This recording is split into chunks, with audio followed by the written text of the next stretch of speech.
TV down too. So Yeah. and we Um, well, hello, everybody. Welcome back to the Minority Eyes coverage of election night 2022. I'm Camden Johnson, and I'm here with one of the candidates for the District 25 House race, the Democratic primary, Adrian Atkinson. How are you doing tonight, Adrian? Hi, Camden. I'm doing great. How about you? I'm doing Interesting okay. night. Yeah, it's definitely an interesting night. I will go ahead and admit I've been talking a lot of junk today. Okay, you can go on my Facebook. I'm not taking anything down. I said what I said. I feel like I'm still very much justified in it, and the night's not over. But the Democrats appear to be doing pretty well. They are definitely holding their own in a lot of races, at least across the nation. The one place that they can't seem to get it right, however, is South Carolina. The governor's race, a loss. At the Secretary of State race, a loss. And coming down to the wire here, the Superintendent of Education race, Mm, we are at. Let me make sure I'm updated. 73% reporting, and Democrat Lisa Ellis is down 11 points. mm, So likely a loss. yeah, A hate that. um, yeah, a noticeably closer loss than anybody else tonight. Um, Maybe with the exception of Annie Andrews in District 1, who got 43%, but that's a swing district. So Hmm. 43% in Charleston's not really all that impressive for a Democrat. Um, but the rest of the races in South Carolina went pretty much the way that they were expected, including the Senate race. So my first question to you tonight is 2022 was what we thought was going to be the year of the black woman Mm, as far as politics. A lot of people were in some great positions to do some pretty amazing things. Yourself in the District 25 race. Um, Now, though, I'm sure Wendell Jones has been announced the winner. There is one less black woman in the South Carolina General Assembly in the right. House. Um, and of course, Mia McLeod's loss in the Democratic primary for Mm, governor, and now Crystal's loss, Crystal Matthews. That's another black woman that is out of the Senate, out of the House, right. because she didn't run for her seat again, and she also is not in the Senate. And now that I think about it, ever since Vice President Harris left, there has not been a black woman, and it does not look like tonight there will be a black woman in the United States Senate for another 2 years. So, how do you feel about that? Where does that sit with you? Um, it doesn't sit well. However, we gotta own our stuff. So during this campaign season, since I filed, I talked a lot about women being 55% of the voting block in South Carolina, yet being 17% of the decision makers of the legislator.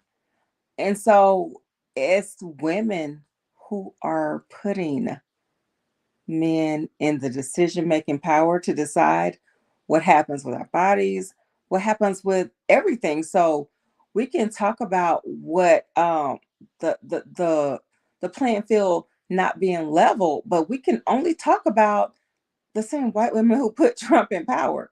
Women are putting other women in power. So let me go ahead and say, and I gotta say, it's beautiful to be able to not have to be politically correct, even when we're talking about politics.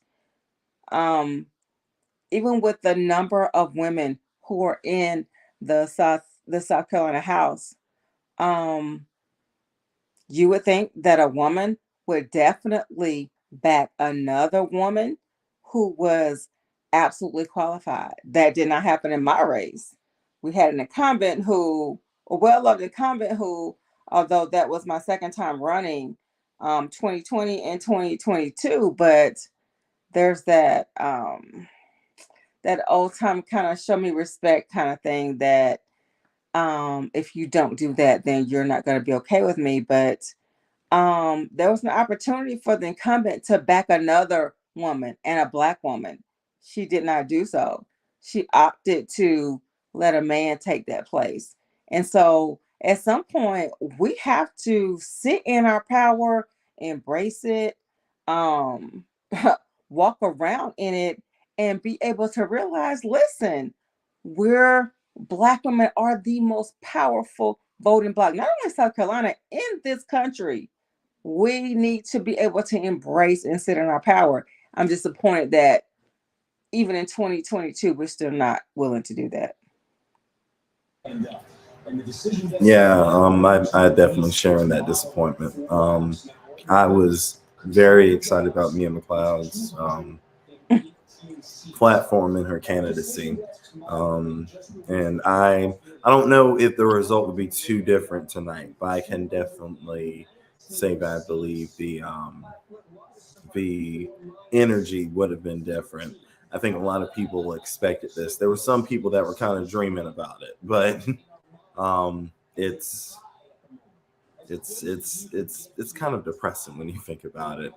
It's very much depressing. When we think about Mia McLeod in her 12th year, 6 years in the South Carolina House, 6 years as a senator, and she is facing an opponent who spent 2 years in the United States House of Representatives, and he wins by a landslide. I'm gonna say again, I'm gonna place that on the onus and on the backs and responsibility of women in South Carolina. Because if we're 55% of the voting bloc, we can't sit around and start, getting all dreamy eyed and looking at Joe Cunningham as if he's the next JFK Jr. No, no, no, no, no. Mia McLeod has 12 years in the General Assembly. She deserves to be in that spot, regardless of what the outcome would have been tonight. We have a problem even in the get-go, in the primary, when we don't recognize the power that this Black woman has, the experience that she has, and we're going for optics, we're going for lifetime stories. Like, we got to do better. We do. One thing that I did want to bring up for people that are watching, there is now a projection on the United States House of Representatives. It looks like it is going to be extremely close. 219 to 216 in favor of the Republicans. It's estimated, it's projected that they're going to pick up 13 seats. Wow. Definitely not a red wave. Definitely eking over. It's a 2-seat difference. So it definitely eking over the finish line and definitely within the margin of error. So we could go the other way. It's very, very close, but absolutely right now it's looking 219 to 216, a 3-seat differential for the Republicans.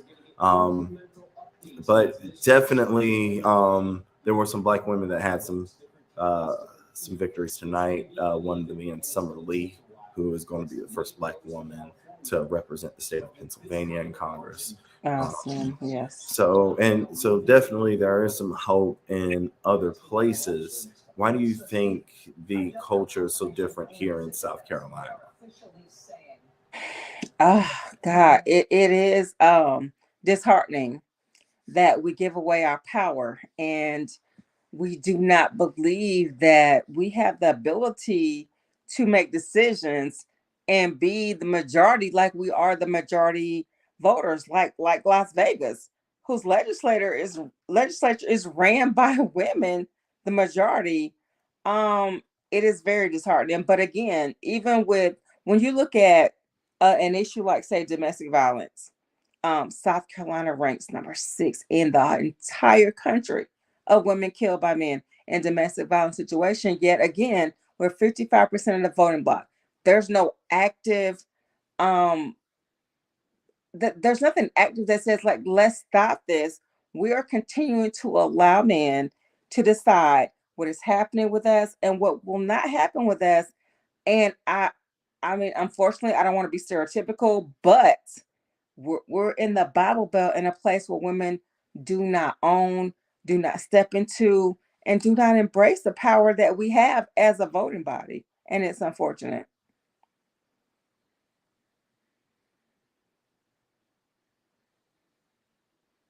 Kevin, you're on mute. My bad. Thank you. Women definitely are not voting like we estimate they would in South Carolina, but it does seem like the message is coming across somewhat clear in other states.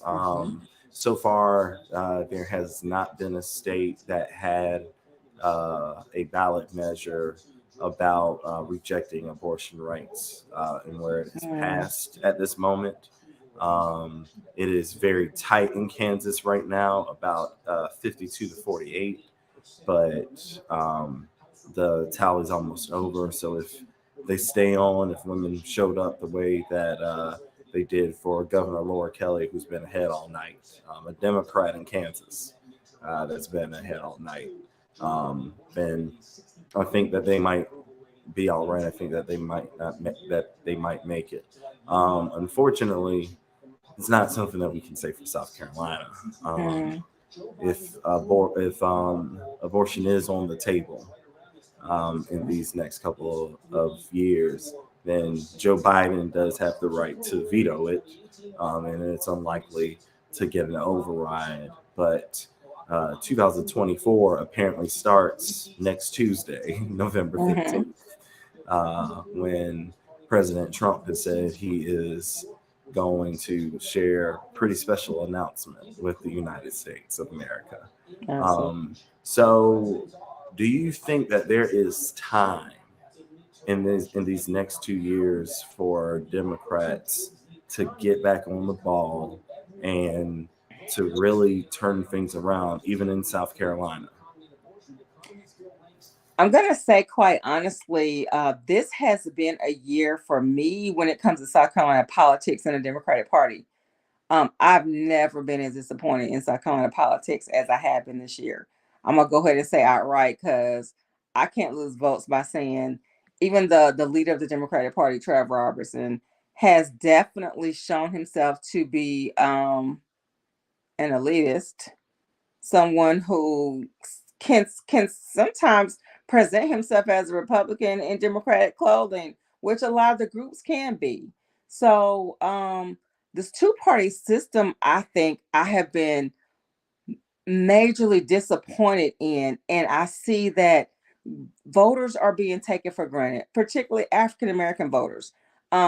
This is one year that I've noticed that African American voters are, the voters or the vote, they want to hold the brunt of the responsibility of votes on the African American population, yet you don't want to engage or care about the issues of the African American population as well. And so we'll tomorrow we'll all see the news where they're talking about how many African Americans didn't vote. Well, how many African Americans have not been engaged by the Democratic Party regarding their specific issues versus how you want us to vote? And at some point, somebody has to get the memo that whether you have a D or whatever you have beside your name, you cannot take voters for granted. I would love to see in South Carolina, I mean, the two-party system for me, I'm over it personally. This election cycle has had me in a place to where, as a longtime Democrat, I have officially left that whole title because I believe that regardless of, never mind about the lesser of two evils, you need to earn my vote. You need to earn my support. You do not need to depend on, oh, well, even if he or they don't like it, they still got to vote Democrat because it's their party. It is time out for that. It very much is time out for that. A lot of people my age specifically, it was time out for that today. Which is why I think, even though they thought that Joe Cunningham was going to be a close race, it wasn't. He lost by what was it, 12 points maybe? I think maybe more. Um, and they are giving some more projections right now. This governor's races. Minnesota Governor Tim Walz has been reelected. And now they're talking about the Hawaii Senate race. It's too early to call, but likely it'll go to the incumbent, Brian Schatz, as well as the Hawaii governor's race, which means that the West Coast is catching up with us, and this might almost be over. California has said that it might take weeks for them to actually get through all of the votes. It is it is a lot of people, so I guess I can get that. But yeah, I think another voter group that was kind of just disrespected this election was young black voters. What are your thoughts on the Democratic Party just kind of disengaging with young black voters? Like I said earlier, I think overall the Democratic Party has really leaned into just feeling like, okay, they can ride out the wave of the D beside their name, but you want to talk about how young people are not engaged in politics, in the whole voting system, but yet why? What reason are you giving them to participate? What reason are you giving young people to even care about what's going on? You can't sit there and retire or die or whatever in office without reaching a hand to the young people and bringing and encouraging that leadership to come up. Yet you're not willing to think about what issues are relevant or pertinent to young people. You're still operating on an old school system way instead of thinking about, if young people, if they're the way and they're the future, how is it that they're going to be able to operate um, without you stepping aside, allowing them to step into their greatness, to step into these leadership roles, to lead us into this way, regardless of whether you want to accept it or not? Young people are going to decide it, or they're going to sit on the sidelines. But one thing they don't do, like the older generation, they don't feel obligated or inclined to do this just because. If they're not in it, if they're not feeling it, they are not going to do it. And I'm all about it. I love it because at some point we got to accept this is not our world, it's their future, period. So I get that, right? I completely understand that. That's my entire point. The issue is communicating that to the people whom have the power to really be able to do something about it. They like we try, and then we're told that we're selfish. We're told that we are disrespecting the power of voting. We're They'll pull the elder car. They will pull the elder car, and like we understand, we dig that you are elders. Yes, we see you. We understand that you're elders because like aunties and uncles do. You pull us to the side and you nag us. You talk our ear off for 20 minutes, and we know we don't really have to stay there. But out of respect for you being our elders, we do. We stand there and we listen and we hear what you have to say. But then when it's time for us to talk, it's met with interruptions. It's met with, yeah, but you don't understand. What are we doing wrong? How can we better translate that message to the elders? Um, I mean, I hate to say it, but I think what you're doing now, until you're willing to engage young people, if young people are sitting on the sidelines, then you have to understand where the power lies. And it is not in these elder generations. Young people will not sit around and wait to be appointed, anointed, tapped on the shoulder, or any of that. This is their world. And so until you're willing to go to them and say, listen, what's needed? What's important? What do we need to do? Instead of thinking that respect your elders, come to us, and take initiative to blah blah blah. That is not the way of the world anymore. These young people have all of you have a way of doing things that, regardless of what anyone says, you don't have to jump on that train, or you're gonna have to sit there and wait. And so the young vote is so important. It's so pertinent. But if you want it and you want to engage it, you're gonna have to put those old school entitled ways to the side and listen. Let them tell you what's needed and what the wave of the future is. You cannot tell them how it's supposed to be and how it used to be, and this is the way it's always been. You're gonna have to let them tell you. Period. Is that what we as young people should be doing, or is that what the No, elders should be doing? the elders gonna have to. They're gonna have to put their pride aside, take their tail off their shoulders, and listen to what young people are saying. This is the way it's going to be. Otherwise, you're never going to get their vote. You're never going to get them by saying, this is the way we used to do it back in the day, or you should do this, and the whole blah, blah, blah, respecting elders. It's not about disrespect. It's about that wasn't their way, that wasn't their world. Listen to what they're saying. Listen to the world that they want to be in. Let them take the lead and sit back. You've already had your turn to lead. Let them step up and do it. It is their world. Let them do it their way. Well. Again, the issue that we run into then is the whole kind of kiss the ring atmosphere, good old boy system.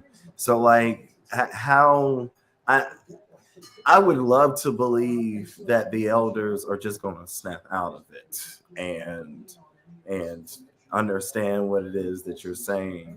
But experience has taught me, being as closely involved with politics as I have been for only 3 years now. I don't think it feels like 30 years messing around with the Democratic Party, but 3 years, it's not a lot, but I've had some experiences and some run-ins that have really taught me some things, not just about myself, but about our communities, about our people.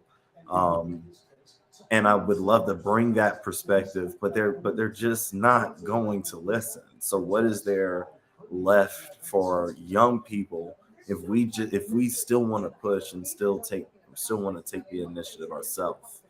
What is it that we can do to get them to understand? Is there Well, anything that we can do? right. I mean, I think that whole you can show them better than you can tell them. Um, to me, I think it's important. You have got to court the vote of the young people. You cannot sit around and wait for them to come to you and take the entitled approach as if, well, these young people just don't understand. No, there's a reason why young people are apathetic and they don't vote. The same reason a lot of times that Black people don't vote.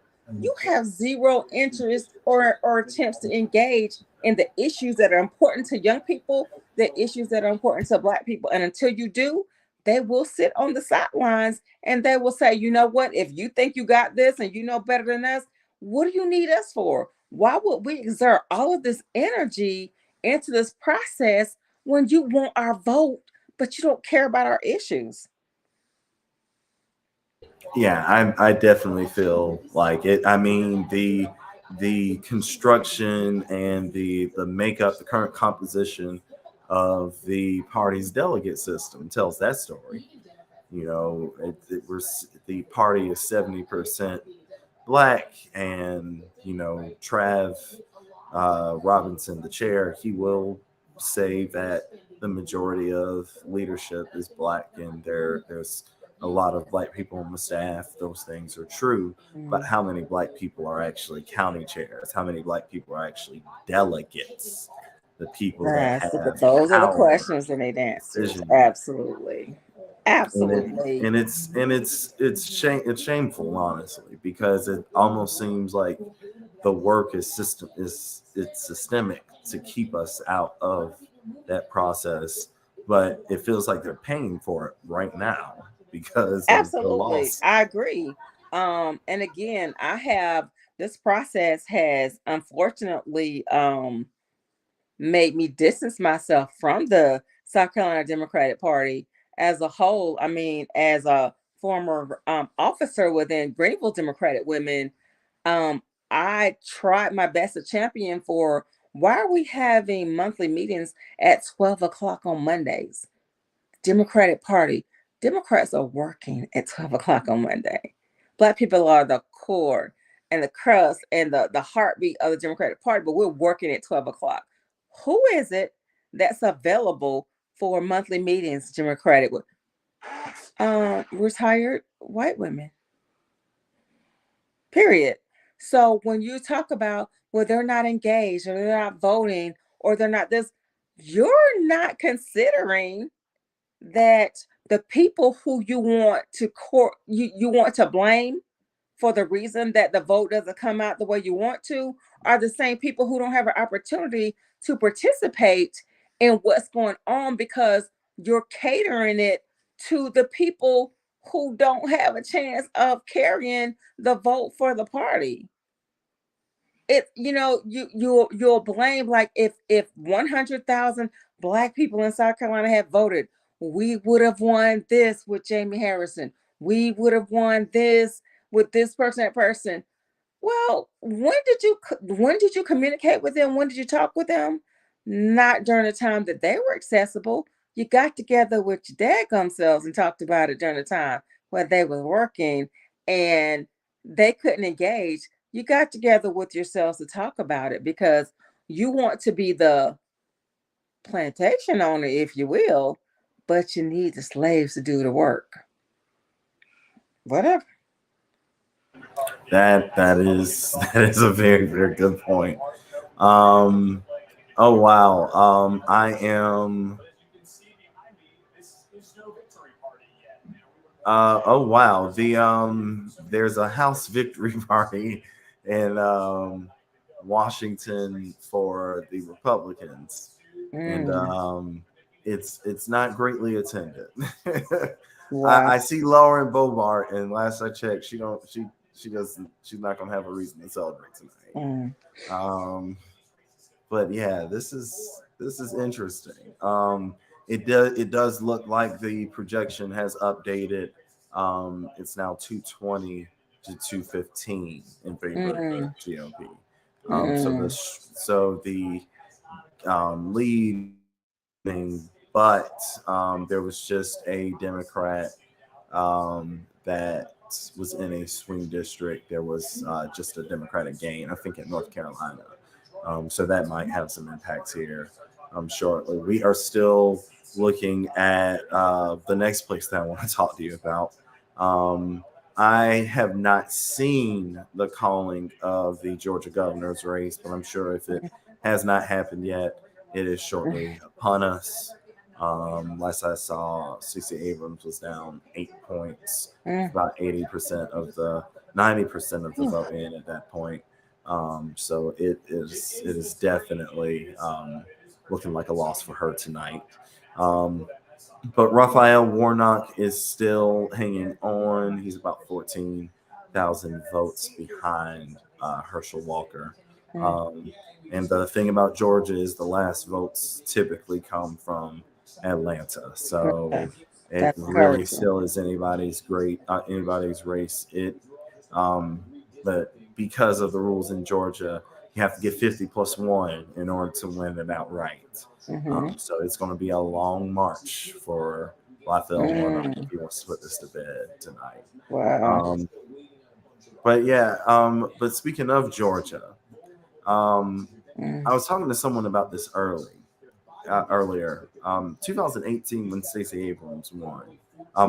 ran. Um, Well, okay. yeah, when she ran. Freudian. Um, yeah, you could kind of feel a really big energy from Georgia. Yes. It was an energy that was honestly so infectious that you could feel it in South Carolina. There were people with Stacey bumper stickers and signs in their yard in Greenville. Yes.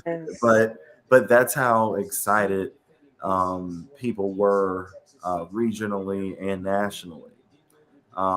This time she's behind 8 points. I don't personally feel like I felt that same energy. What about you?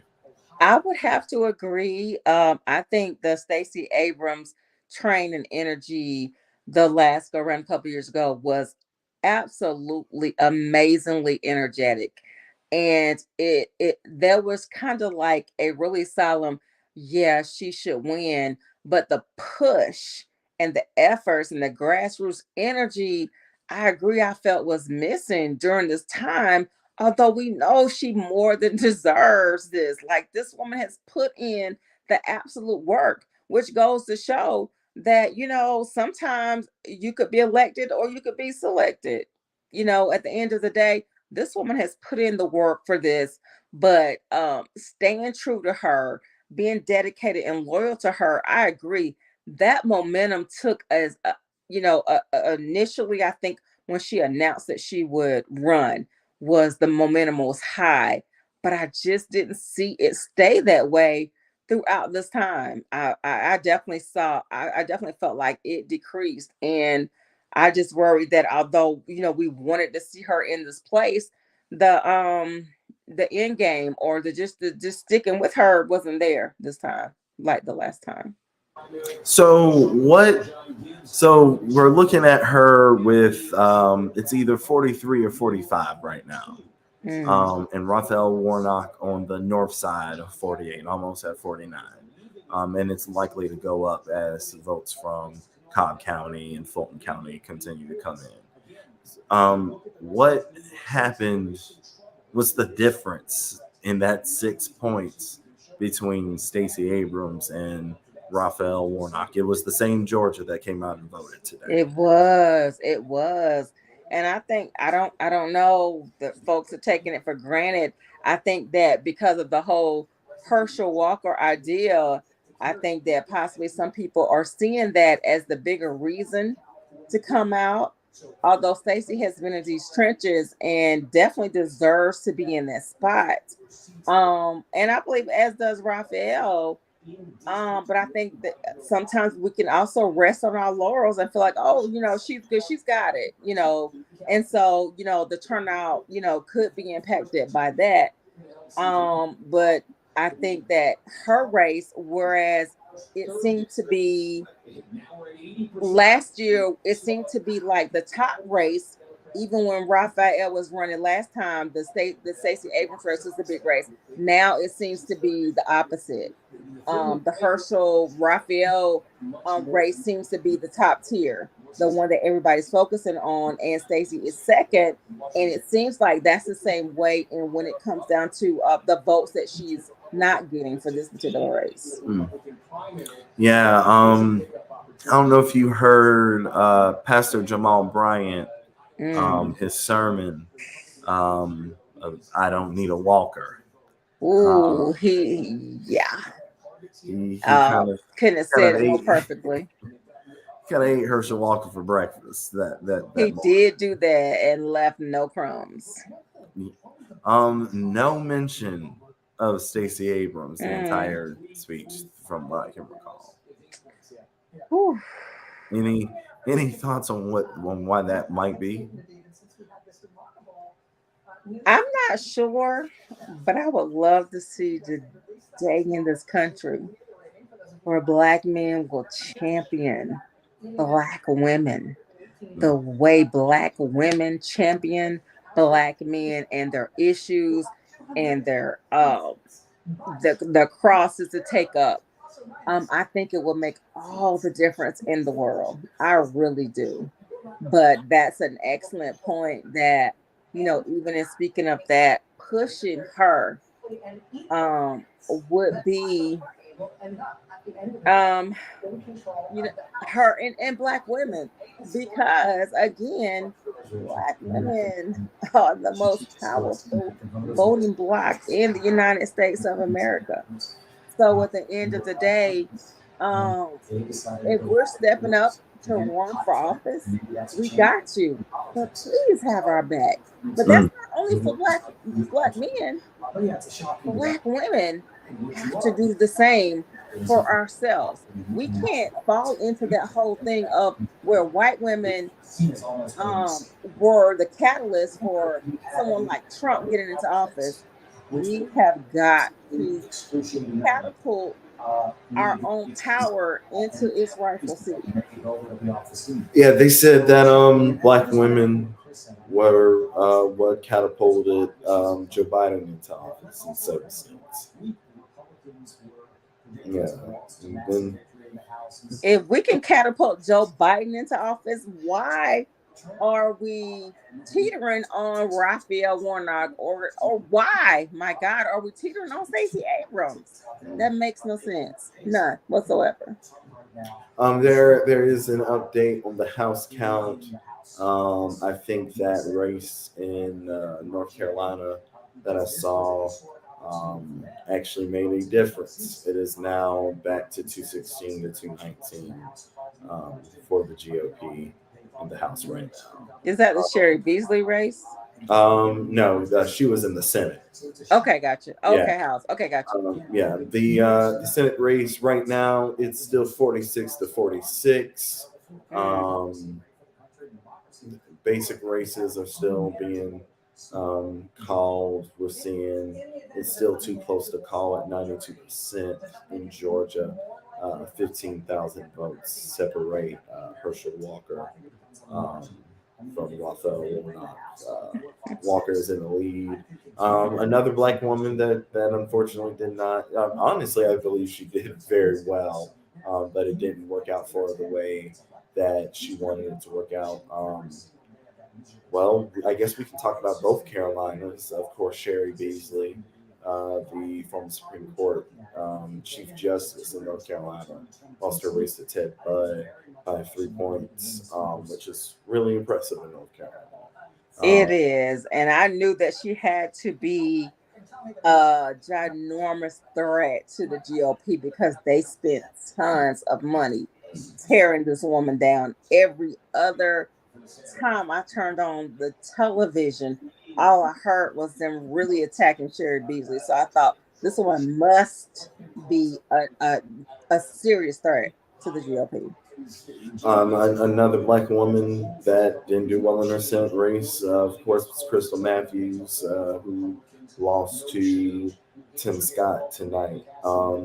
Tim Scott, like I shared with you earlier, is a part of the talk for 2024. Mhm. And him winning his race, as Michael Bailey put at 703, did probably did not make him look like a bad choice. Um, Right. what is your perspective on the Senate race? How it was ran? How the Democratic Party treated Crystal as a candidate, but also the perspective of Tim Scott going back to the Senate with possible presidential um, uh, feelings, prospects, and honestly, they think that he might be someone that could possibly beat Trump and win the White House. Yeah, So, that's very interesting. I mean, it is like we discussed, disheartening the way that black female candidates, again, me and McLeod, Crystal Matthews,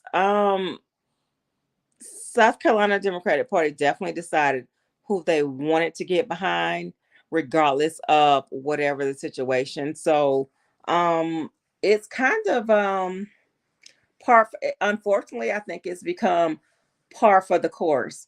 And so um yeah, with Tim Scott, it looks like, according, like you said earlier when we spoke, and I saw shortly after our conversation, I saw his name on the list with others like, Nikki Haley and others, when it came to 2024 candidates.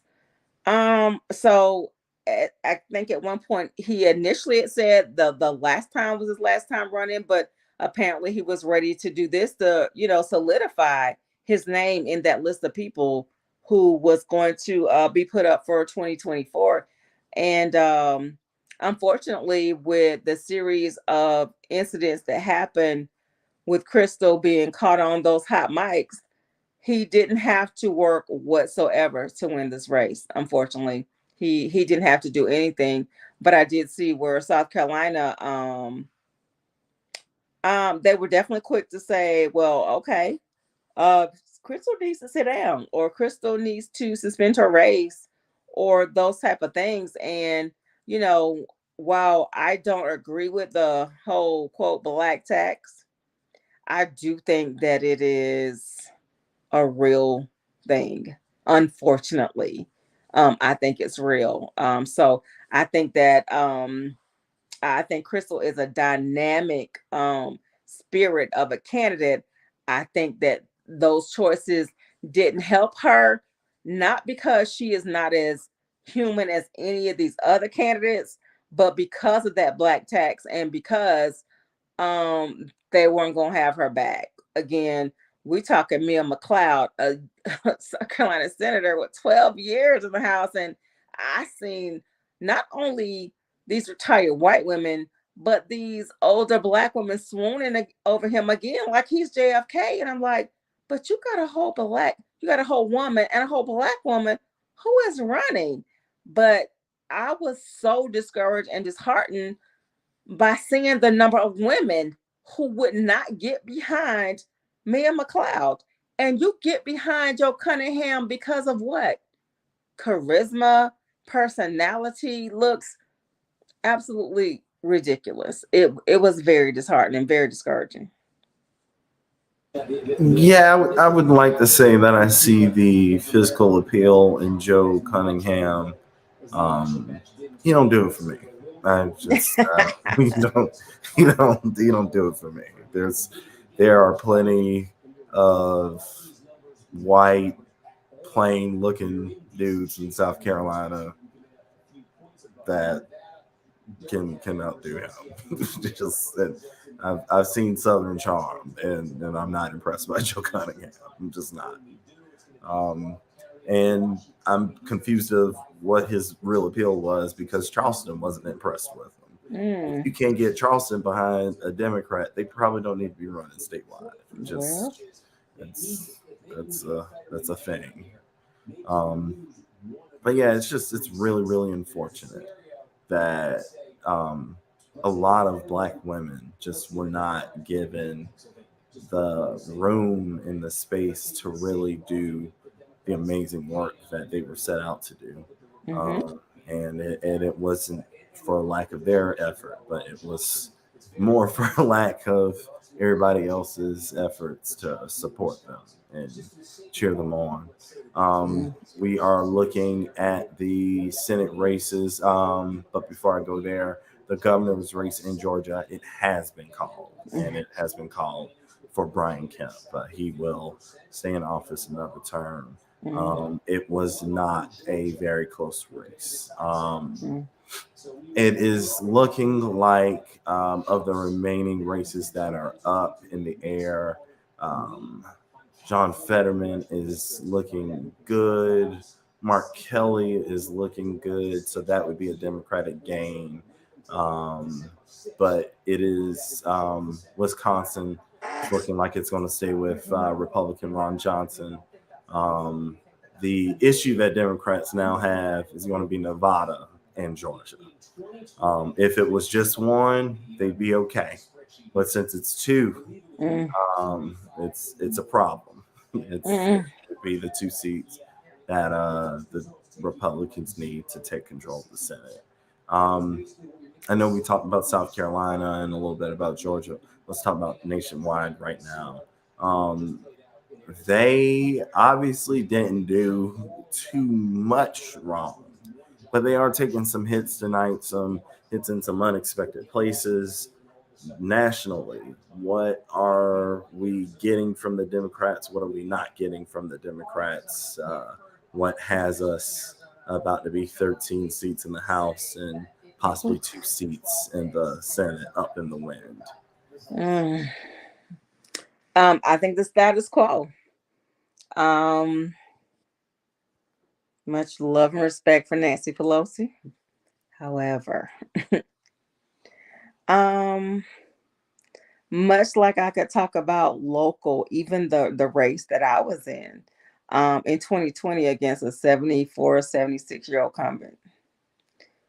At some point, you have to get out of your way and you have to get out of the way to make sure that more progressive and more up to date and more real time ideas and issues are being addressed in a way that's relevant for everyone.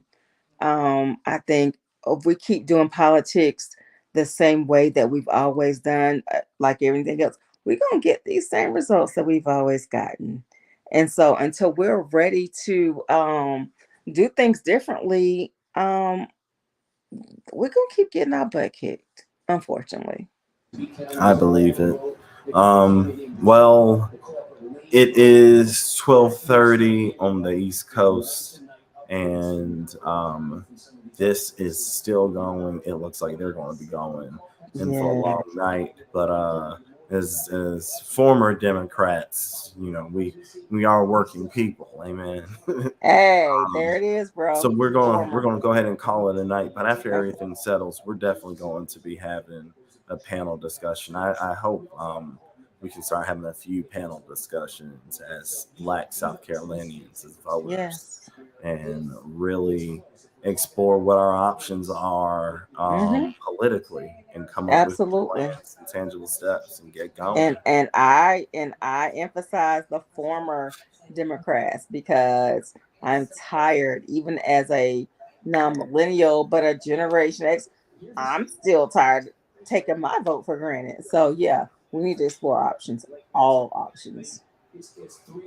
All right. Well, as it stands right now, there are still a few governor races that are too early or too close to call. Arizona, Wisconsin, Hmm. some of the major swing states.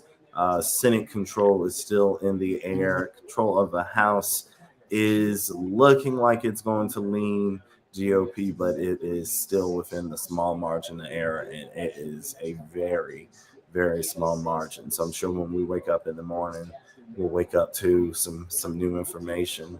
But until then, and until we rejoin everybody, thank you, Adrian, for coming tonight and giving your expertise and your experience. And thank you, Mike, for having me Thank you, Camden so I and can Mike.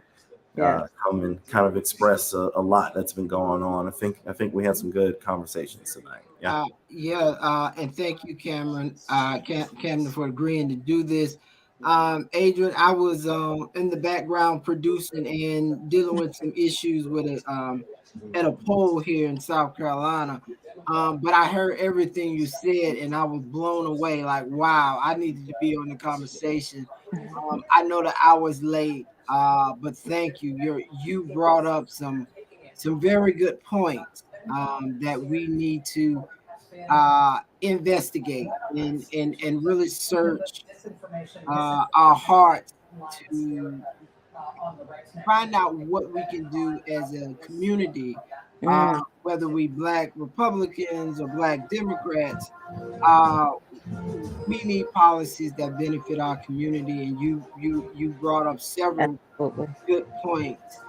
And I definitely like to have you back um, to further that conversation when the time is right.